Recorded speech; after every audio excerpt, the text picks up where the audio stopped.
رسول اللہ صلی اللہ علیہ وآلہ وسلم نے فرمایا، زیادہ سے زیادہ لا حول ولا قوت الا باللہ کہا کرو، کیونکہ یہ جنت کے خزانوں میں سے ایک خزانہ ہے۔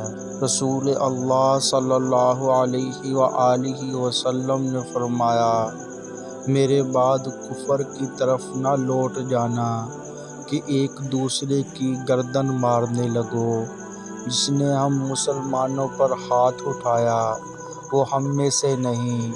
مسلمان کو گالی دینا فسق گناہ ہے اور اس کو قتل کرنا کفر ہے۔ سوچ سمجھ کر زندگی گزارو، کیونکہ جو آج مٹی کے اوپر کرو گے کل مٹی کے نیچے اس کا حساب بھی دینا پڑے گا۔ رسول اللہ صلی اللہ علیہ وآلہ وسلم نے فرمایا، گناہوں سے توبہ کرنے والا ایسا ہے جیسے اس نے گناہ کیا ہی نہیں۔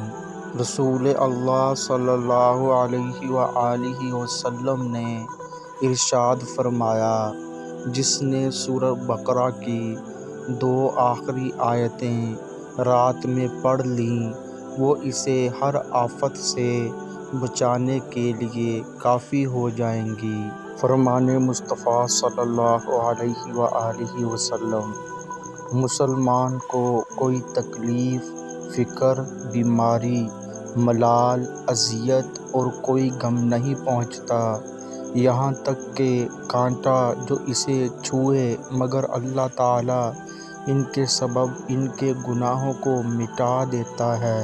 نبی اکرم صلی اللہ علیہ وآلہ وسلم نے فرمایا، جس بندے نے لا الہ الا اللہ صرف اللہ تعالیٰ کی رضا مندی حاصل کرنے کے لیے کہا، قیامت کے دن اس پر جہنم کی آگ حرام ہوگی۔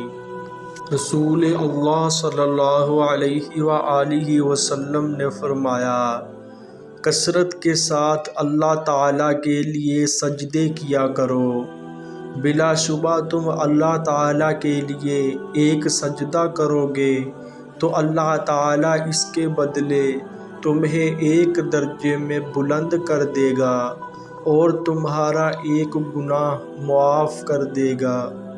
جھوٹی قسم کی سزا۔ حضرت جابر بن عبداللہ رضی اللہ تعالی عنہما بیان کرتے ہیں، رسول اللہ صلی اللہ علیہ وآلہ وسلم نے فرمایا، جس کسی نے میرے اس منبر کے پاس جھوٹی قسم کھائی، خواہ ایک تازہ مسواک ہی پر کیوں نہ ہو، اس نے اپنا ٹھکانہ جہنم میں بنا لیا، یا فرمایا اس کے لیے جہنم واجب ہے۔ رسول اللہ صلی اللہ علیہ وآلہ وسلم کا ارشاد ہے، تم جہاں ہو اپنے دل میں اللہ کا خوف رکھو اور گناہ کے بعد نیکی کر لیا کرو کہ یہ نیکی اس گناہ کو مٹا دے گی۔